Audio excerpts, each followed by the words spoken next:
The song was kind of on loop, so it was gonna go down forever and ever. See the skeleton. I used to be fascinated with skeletons, man, and also a rare kind of blue beauty. A rare kind of blue beauty. This is Picasso, by the way, but more so, my fascination with skulls. Where could that come from? I think, no, not I think, I remember. I think I ruined a little bit of the painting. It's not a painting, it's a page took out of a of a German dictionary. Skulls inside of your brain. You see that? You don't even feel half of it, man. That's crazy. In die Grieks zagen die vrienden een vechttoeveling van Odysseus. No. No German for me, bro. No German for me. You know what I might read? I might read some of my favorite poems. You know, some of my favorite okay, let me get comfortable in the throne. Beautiful throne. My dad's oldest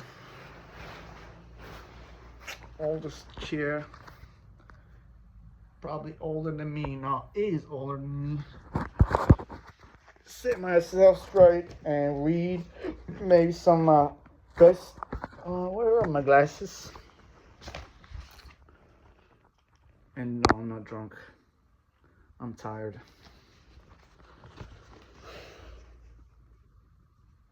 Your pain is the breaking of the shell. I think this is the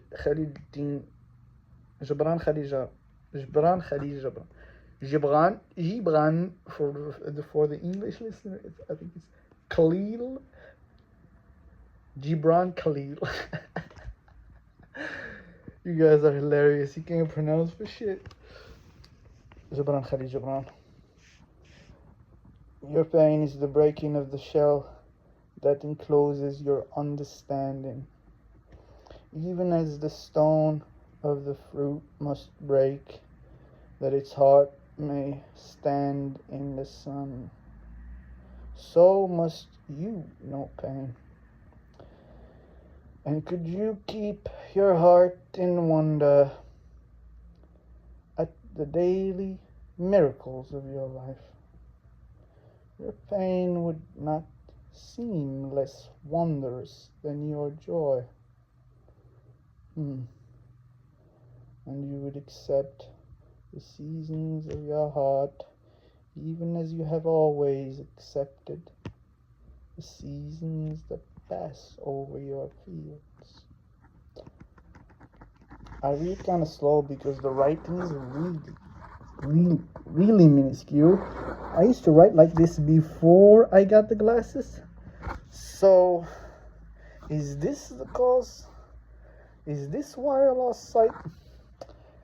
Yeah, I used to write a lot. Anyway, let's continue. Poetry.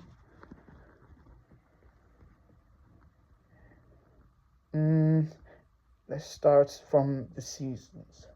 And you would accept the seasons of your heart, even as you have always accepted the seasons that pass over your fields. And you would watch with serenity through the wishes, through the winters of your grief. So he's saying that there is a resonance between me and the outer world. So that pain, that kind of pain that I feel that makes me so isolated from everything, you know, is really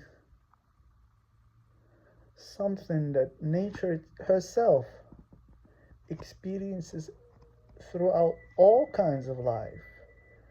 Not just trees, not just weather, not just differences in temperature, but also the way animals live, the way plants die.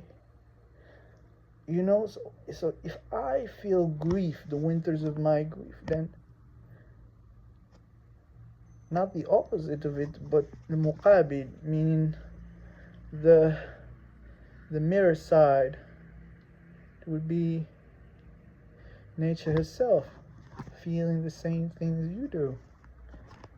Maybe this is some of his ideas that we can really feel here, but who knows? And you would watch with serenity through the wishes, through the winters of your grief. Much of your pain is self-chosen. Much of your pain is self-chosen. Meaning there is something in you that seeks pain. It is the bitter potion by which much of your pain is self-chosen. It is the bitter potion by which the physician within you heals your sick self.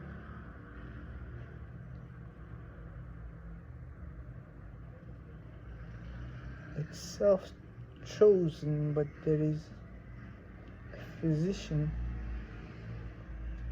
that heals you through pain.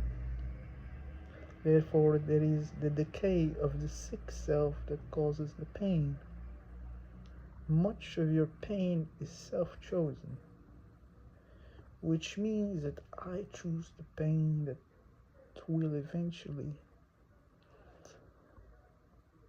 would eventually be the cure for my ailment. We put ourselves in situations unbeknownst to us. We react certain ways that burn bridges, that can destroy your relations.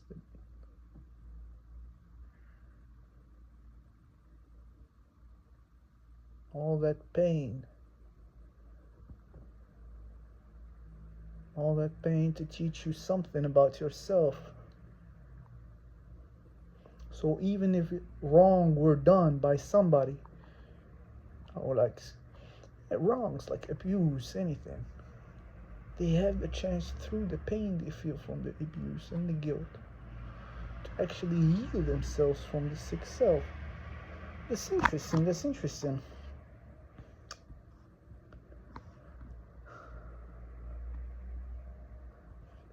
It is much of your pain is self-chosen. It is the bitter potion by which the physician within you heals your sick self. Therefore, trust the physician. Trust the physician, which means pain is consequence, and drink his remedy in silence and tranquility, for his hand, though heavy and hard, is guided by the tender hand of the unseen, and the cure he brings, though it burns your lips, has been fashioned of the clay which the potter has moistened with his own sacred tears. So I have here a mention of tears and a mention of the clay that's been moistened.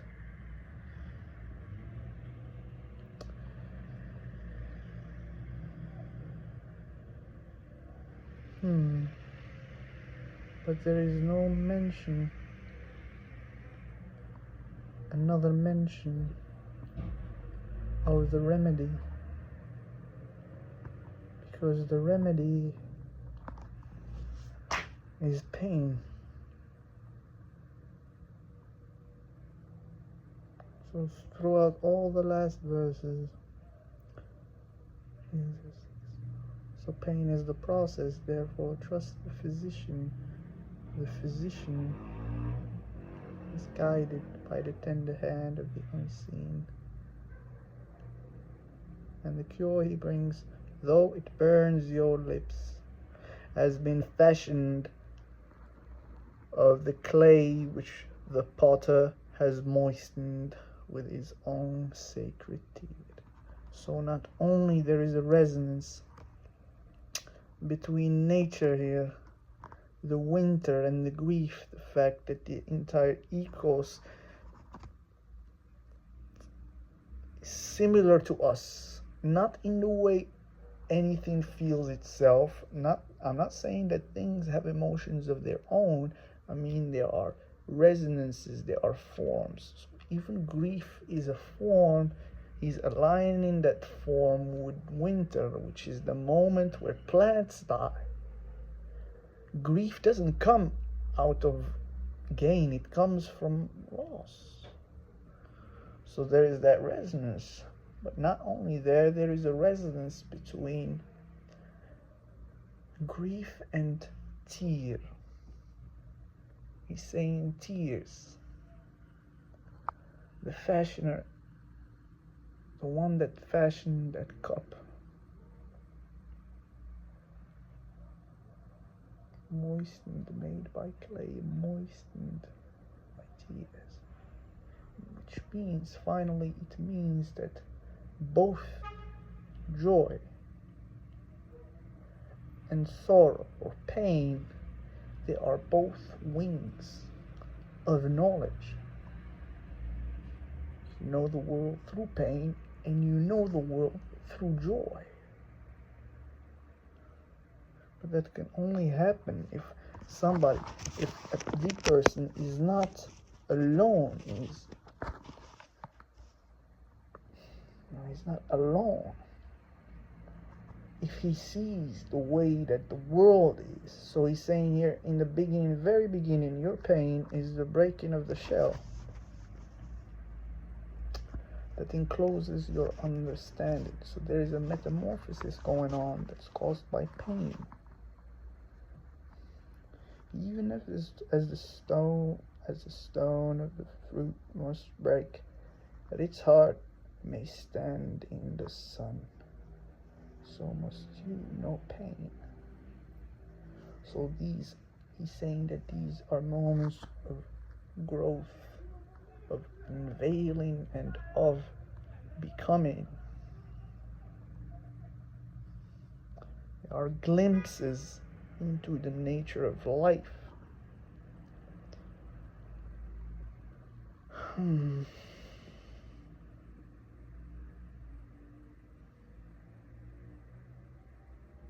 Maybe from so many,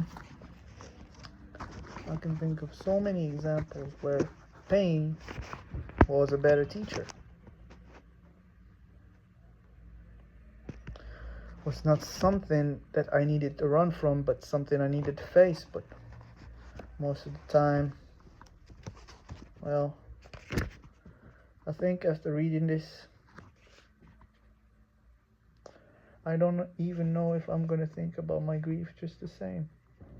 Because I felt something before, but now it's good. I mean, I like doing this. I wish I was a professor or something. It would be easy. So this is a maxim. This used to be an old maxim. I wrote, I think 2020, 2021.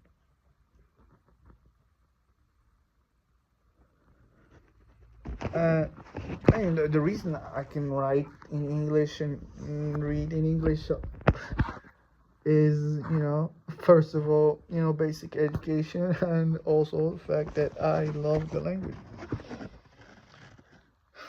And I happen to be indifferent towards my native tongue, although I keep a lot of Anyway, spare you the detail. I am not to be caught amidst... This one is bit classicist, you would say. I'm not sure, but I think if I remember correctly, this one has a lot of rhymes and all that stuff that I no longer like.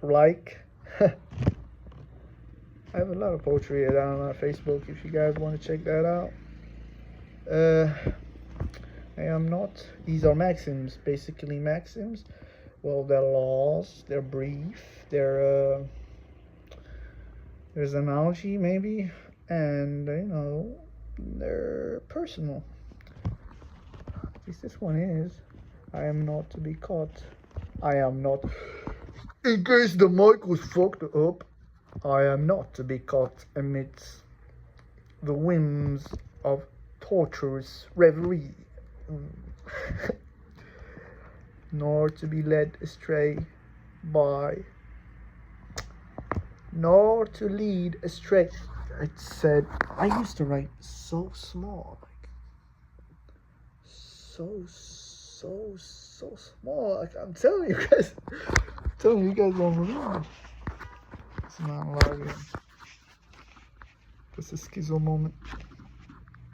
Nor to lead astray my imagination aloft in wondrous uncertainty, nor to dwell on misgivings if the sea's surface are perturbed,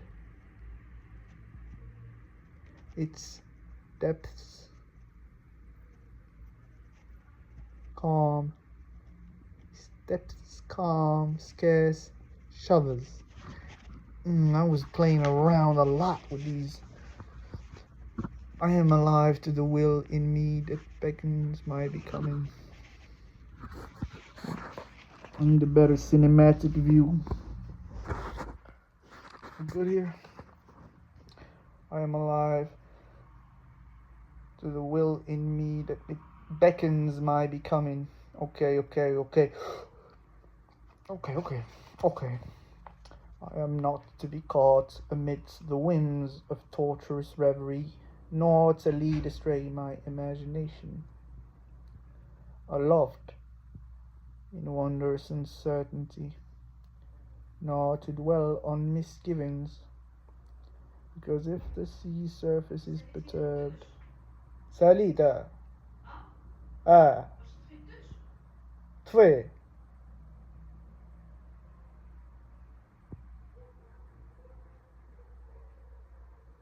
If the sea surface is perturbed, its depths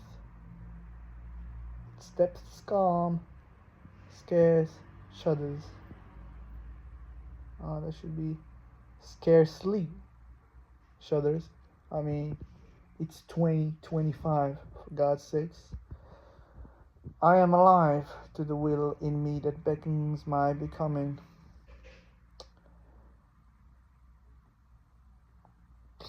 I was young. What do I know about this?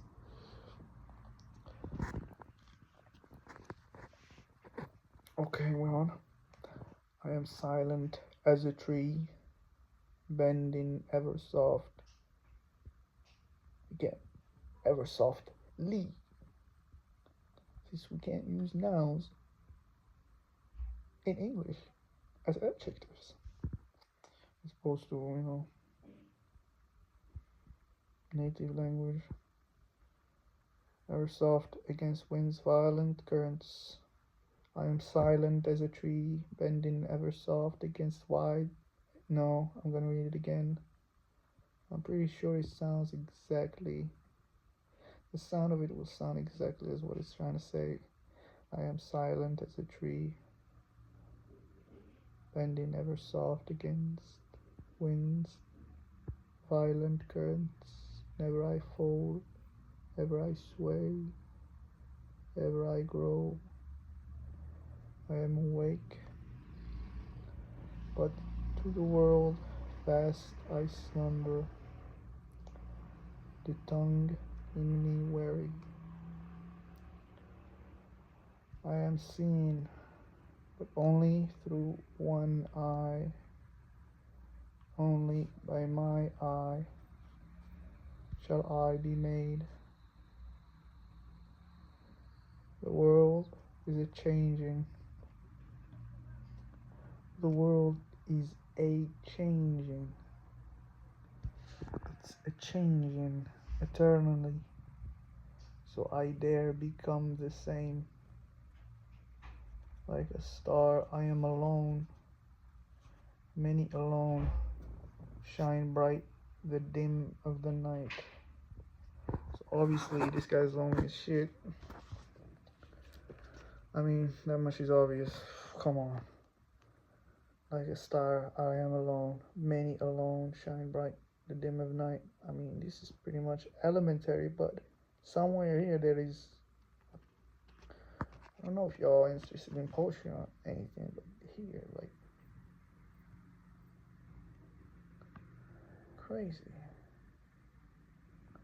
I am awake. Like, look at the philosophical depth in this young guy, man.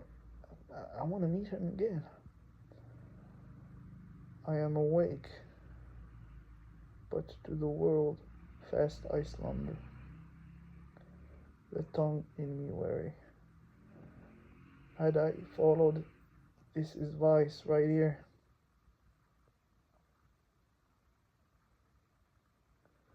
there wouldn't be all this heart pain. I am seen, but only through one eye. I am seen, so we're always perceived, you know. But by who? Only by my eye shall I be made. So the opinions, you know, how the representations here don't matter, because it's through my own eye that I make myself. So there is a making.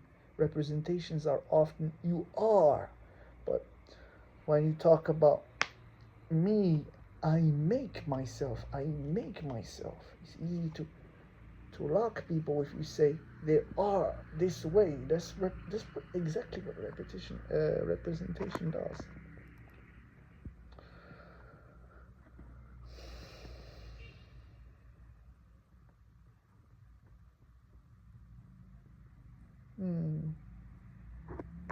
Alive to the will in me that beckons my becoming. A will that beckons my becoming. Well, interesting stuff anyway, man. I don't want to think too hard. Let's just flex, you know. Just fucking flex, man. Damn. And, you know, I may be a little shitty. Look at all that bicep from 4 fucking sessions of single arm. Man, I feel it all in the arms for sure. I feel it all in the arms. Schizo moment number 2. Anyway, I may be not as proficient in pushy movements, but I bet any one of you, a double dare anybody, that I can beat any of y'all asses when it comes to pulling movements. At least, you know, if I'm given the time to prepare, it's cool, but you know, progress kind of fast when it comes to pulling, man. Who knows, man? We can get a world record, man. Underground YouTube fitness world record holders. Spencer's he's gonna get the world record. Broken hip, but he's gonna get a world record. Jeremy gonna get a world record. He'll be known worldwide by the calisthenics, you know, the calisthenics street lifting community. You know, I'll be known by myself, man. I'll be feeling different lately, man. After the 8 pull-up, like whenever I look at my arm, I say I can do 8 chin-ups just with this one. and lift myself 8 times, man. Imagine if I can just slap someone right now. Imagine if I can just grab you right here. Come here, son. That'll be hilarious. Anyway, I gotta go clean up my car, and I had some training today. You know, I had some training today.